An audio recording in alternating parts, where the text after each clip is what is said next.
The Victorian Immigrant and Refugee Women's Coalition is a peak advocacy and representative body for immigrant and refugee women's organizations or groups in Victoria. In 1994, we had an assembly, a two-day assembly of 200 women, and it was then that it was unanimously decided we should have a voice in this country, and in Victoria in particular, and that the way to go is to set up a coalition or a women's coalition for that matter. Well, we went through a journey ourselves. You know, at first, with lots of passion and commitment, we wanted to help everyone, and we ended up trying to be everyone, everything for everyone. And I mean, as you would imagine, it took us probably from 1994 to 1998 with just voluntary work from all of us. It was in 1998 that we formally set up. So it took us so many years, having meetings, but trying to work out who will we be. So from 1998, we went through that journey of attending to the welfare issues of immigrant and refugee women. And now is 2013, we realized that we can only do so much, and this is what we're going to focus on. And what are these? One is empowering women, and we do the empowering of women through a leadership course that we have also developed. So it's a women's leadership course, a 7-day, 35-hour, leadership course. And we also went through a journey of trying to get it funded by the local councils. But eventually the biggest achievement, and it only happened last year, was that the Australian Council for Further Education, which is ACFE, embraced it as a pre-accredited course at the local community level through the neighborhood house. And they are called, I think now under this government, they are called Learn Locals instead of neighborhood house. And so each Learn Local now, particularly in the Southeast, because that's where the funding started from the state government, each Learn Local offers a women's leadership course, and to all women, regardless of race. So we're very happy with that. And in fact, just in the last term, there were 2 leadership courses that were delivered, and more will be delivered. So that, for us, is a big achievement, part of that whole journey. The other important element of our work is the grassroots community development work. We believe that the effectiveness of our work lies in the fact that we actually work with the women at the community level. And so we have a funded project called Women Building Bridges, and it says many things, isn't it? Women being at the center of social inclusion strategy, that we believe that if you educate a woman, regardless of race, you educate the entire community. And so we focus on using the leadership courses as a starting point to develop women champions, okay? So once they finish the leadership course, we call them women champions. And they end up organizing activities and projects that address the needs of the women in the community. And so what happened in the last series of women's leadership courses, it was that the women divided themselves up into several projects. Some of them developed what we now call a really great model, which I really want the governments, both federal and state, to really look at. They developed a women's friendship network model.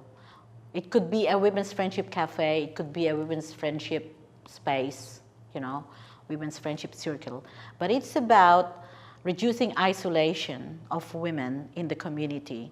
Because what happens, whether you're newly arrived from another country or you're from another state, transferring to this state, you get isolated, you don't know where to go, you don't have friends. So we provide that setting.